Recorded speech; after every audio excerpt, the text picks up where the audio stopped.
How are we doing, guys? It is Hudson here, and today we're going to be going over the 9.0 Shadowlands Arcane Mage Guide.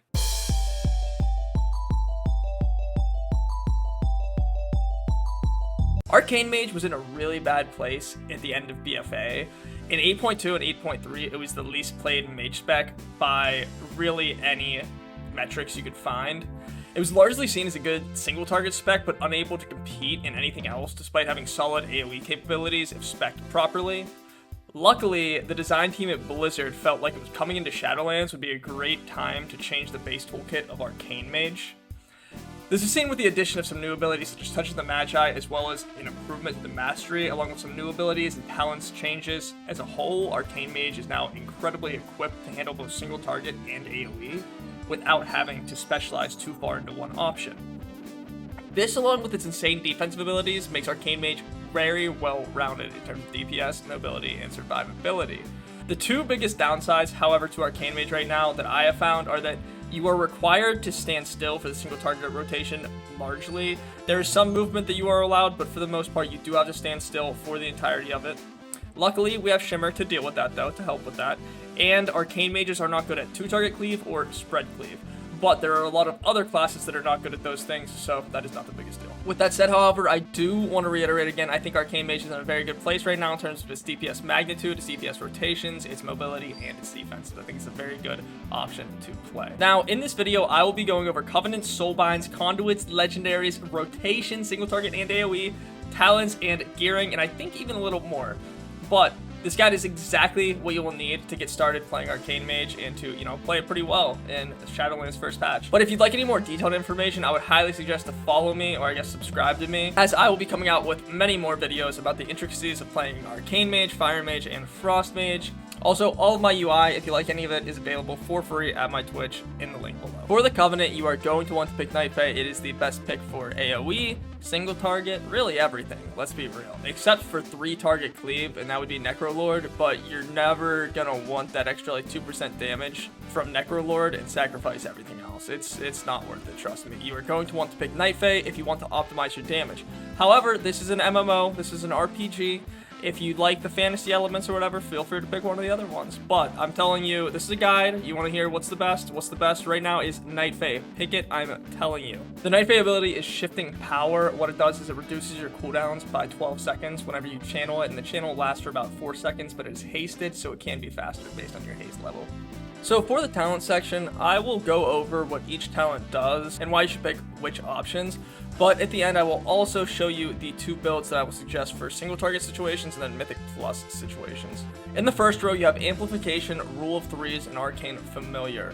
Right here, for the most part, you're going to pick Amplification. This is mostly a pure single target row, except for Arcane Familiar, which just gives you some extra mana. But currently, Amplification is simming pretty well due to the fact that Arcane Missiles is pretty good right now, so that's what we're going to choose in this row. In the 25 row, this is just a utility row. You have Master of Time, Shimmer, and Slipstream. Currently, Shimmer, at least for me, gives the most utility. It allows you to have a blink while you're casting, which is incredibly useful, along with 2 charges, by the way. It's incredibly useful in Raid, Mythic Plus, really anything, and it kind of gives you that, oh shit, I need to get out of something, you're just going to Shimmer away. In the 30 row, you are definitively going to want to pick Rune of Power. This is seriously the best option in this row. There's no other situations where you would pick Incanter's Flow or Focus Magic that I have heard of yet, at least as Arcane Mage. What Rune of Power does is it increases your spell power by 40% for 12 seconds whenever you place it on the ground, but you have to be within its radius to benefit from the effects. Now, the 35 row, this is a little contested, right? So, you'll want to pick Arcane Echo for pure single target here, but if you want to go AoE or in Mythic Plus scenarios where it's kind of a mix of both, I would choose Resonance personally. Resonance gives you bonus damage to your Arcane Barrage whenever there's more than one target, and it actually increases for each target that you hit with your Arcane Barrage past the first one. So it's very helpful in AoE situations. And then Arcane Echo, on the other hand, causes every hit whenever you have Touch of the Magi on the target to explode damage to the extra enemies as well as your main target whenever you deal damage to that Touch the Magi target.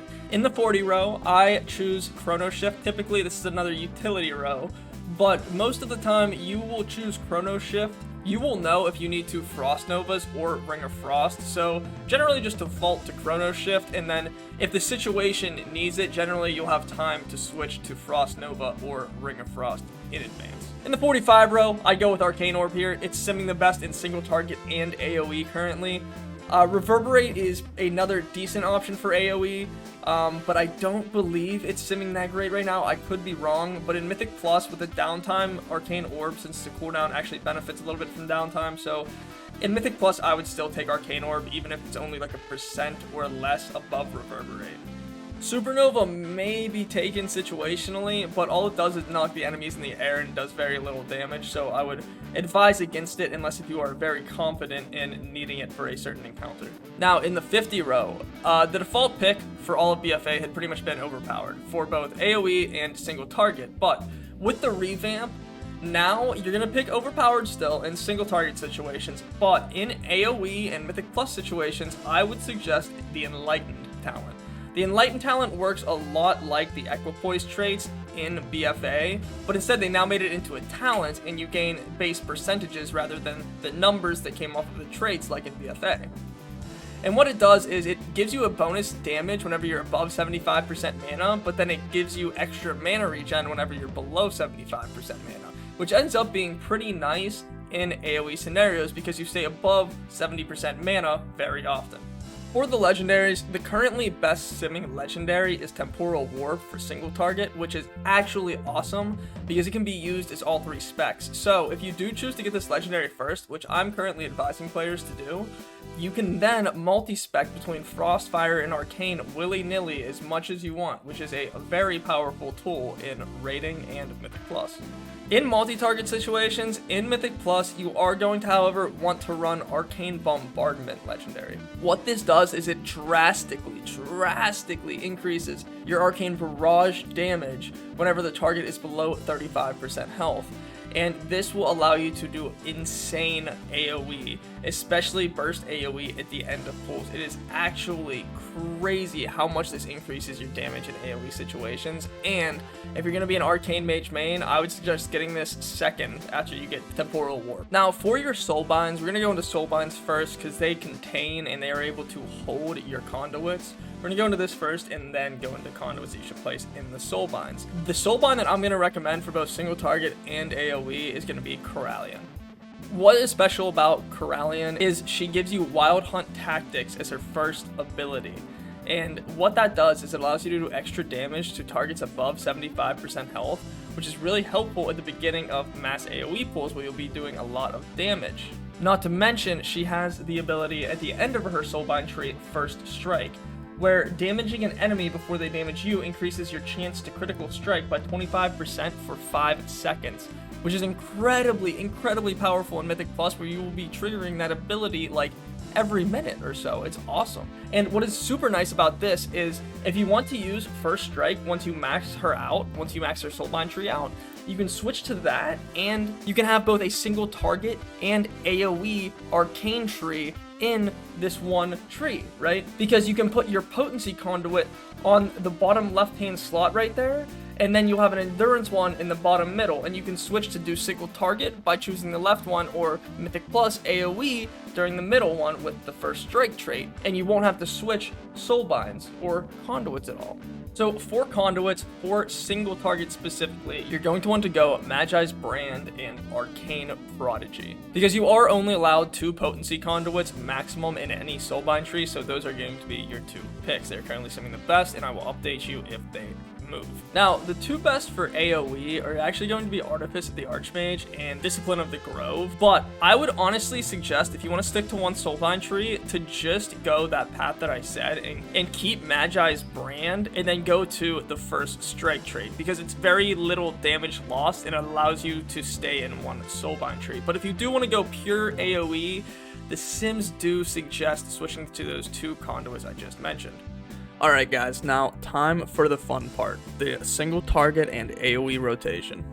For the single target rotation, I've broken it into 3 phases.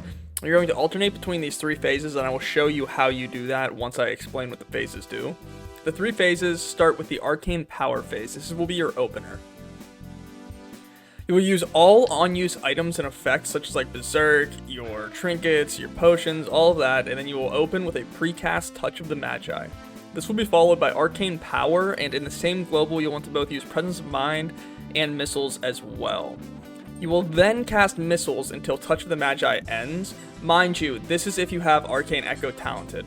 If you do not have Arcane Echo talented, you will just go straight into step 4, where you begin spamming Arcane Blast. And you will perform this step until AP is almost over, and then right as Arcane Power is almost over, you will Arcane Barrage right before it ends. Now this is optional, you don't have to do this, but currently the sim suggests that you should, but it's not a massive DPS loss if you don't.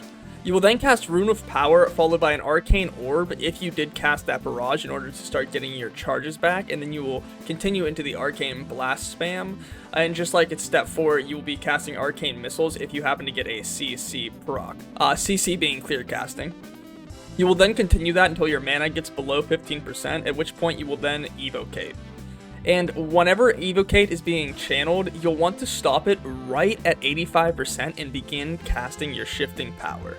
This will then bring you into the Conserve phase. The goal for this phase is to stay right around 40 to 50% mana. So these are like the rules for the Conserve phase. You're going to want to use Shifting Power on cooldown whenever it comes up during Conserve phase, and you're going to want to alternate between like 2 to 3 Arcane Blasts into a Barrage, and you'll kind of have to find a sweet spot for yourself, because you want to stay around 40 to 50% mana, but you don't want to be higher than that, and you don't want to be lower than that, and you especially never want to cap on mana, because you're just leaving damage on the table at that point. So this isn't like a hard and fast rule of how you're supposed to do this Conserve portion, but the general goal is to never cap on mana, and you'd like to generally use your Arcane Orb whenever you can to generate charges, and stay around 40 to 50% mana is the best in my practices. Then following the Conserve phase, Mini Burn phase begins whenever you have Touch of the Magi and Rune of Power available. You will start by casting Touch of the Magi followed by Rune of Power. Now, to dive into this a little bit, the reason for this being that Touch of the Magi is actually a smaller damage amplification than Rune of Power currently, but this may change once we get higher ranks of Magi's brand. But as of now, it is safe to do Touch of the Magi before Rune of Power. Hey guys, Hudson from literally one day in the future. Through Sims, we've actually found out at higher ranks of Magi's brand, it is definitively a gain to cast Rune of Power before Touch of the Magi. So in this video, I suggest to do Touch of the Magi before Rune, but since we will most likely all be getting higher ranks of Magi's brand eventually, I would now suggest reversing that just so you get in the practice of casting Rune of Power before Touch the Magi. Followed by the Rune of Power cast, you will then begin spamming missiles until Touch the Magi ends, and again, this is only if you have Arcane Echo. If you do not, you will go straight to step 4 and cast your Arcane Blasts. And just like in Arcane Power phase, you will cast Arcane Missiles if you have any CC procs. Now that you understand all of the phases of the single target rotation, we can go into the timeline, and you'll start off by doing Arcane Power phase, of course, followed by a burn until about 45 seconds in or so, then you'll have a mini burn, right? Then you will follow that with a Conserve, and then it will follow into an Arcane Power, and essentially you will repeat this process the entire time, and you'll be able to sustain your damage, and you'll have Burst during the Arcane Power phase and the mini burn phase. Now, if this is a raid encounter, you may want to plan this out for each raid encounter that you will be doing to make sure that you have optimal damage and you will have the burst damage that you need to burst down certain targets. Now for the AoE rotation. So this AoE rotation is seriously the most fun that I've had doing AoE in a while, actually. And people used to think that Arcane's AoE was horrible because it was very bad in BFA if you spec'd into single target. But luckily, you don't have to make as drastic of a choice in Shadowlands to do decent AoE.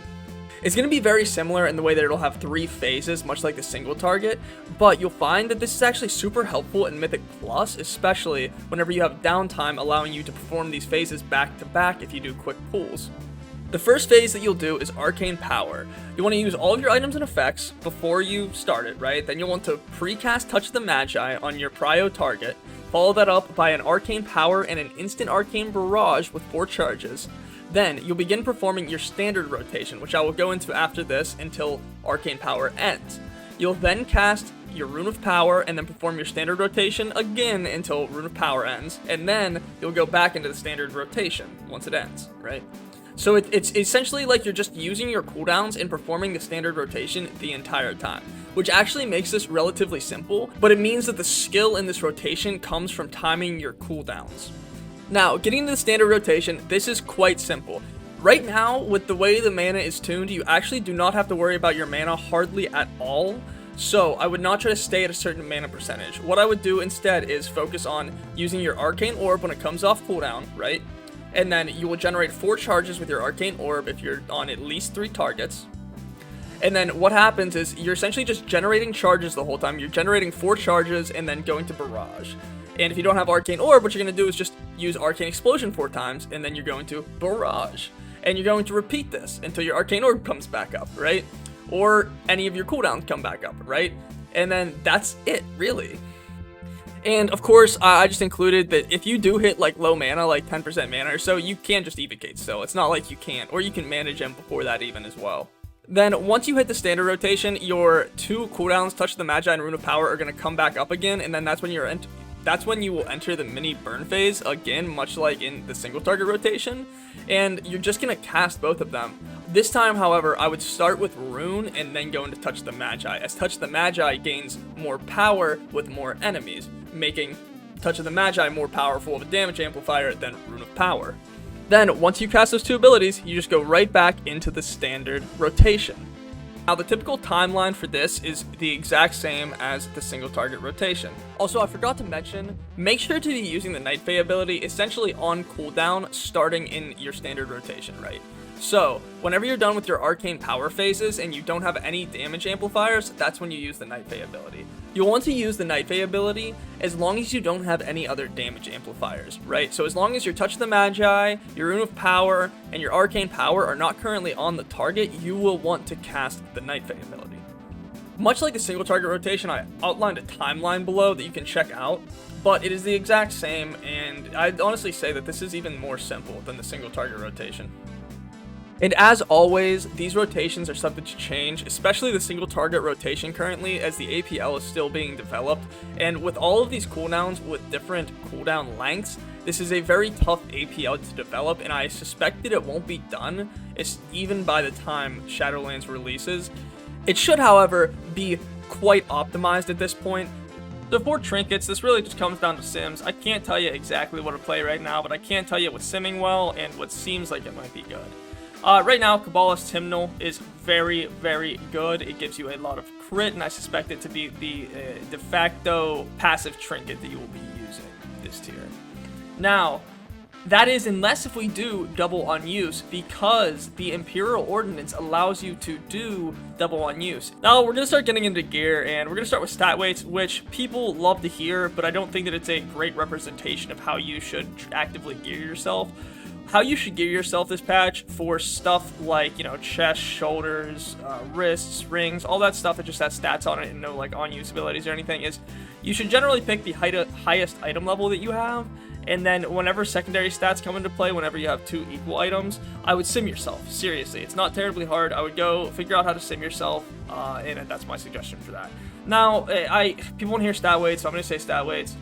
For me, I found that crit and verse were very close, but crit slightly edged out verse, and then below those two significantly were mastery and haste. That is for single target, of course, but the multi-target was relatively similar, with crit and verse being higher than both haste and mastery. Now, for enchants and stuff like that, you're going to want to pick Sinful Revelation for your weapon. For your chest, it's going to be between Eternal Insight and Eternal Stats. One just gives you stats, the other gives you a small damage proc, but you want to check the sims for that. Currently, I believe Eternal Insight is simming better. For your wrist, you'll want to go with Eternal Intellect. It's just a small intellect buff for your wrists. And then for your rings, you want to go whatever sims best for you. And if you don't know how to use sims, I guess you can just go with Versatility or Critical Strike. And lastly, for your cloak, you're going to want to have Fortified Avoidance, most likely. With Shadowlands, there's some new items that I'd like to call item enhancements, right? There's these weapon oils that you can put on your staff or, dagger or whatever you're using, as well as some leather kits, some some armor kits that you can use to increase the stamina on your chest. You're going to want to get both of these. You're going to want to have the Heavy Desolate Armor Kit for your chest and the Shadow Core Oil for your weapon. And for your potions, you're going to want to use the Intellect Potion until you have that Shadow Core Oil access, and you can put that on your weapons at all times. And once you have that Shadow Core Oil, you will most likely want to be using the Shadow Core Oil Poison. And along with that, going into consumables, you will also want to have whatever feast is currently best, and just get as much primary stat as possible, because that is king right now. So I hope I offered you guys some help with this video, and if you have any more questions, make sure to stop by my Twitch that I linked in the description. It is twitch.tv/hvdsxnn.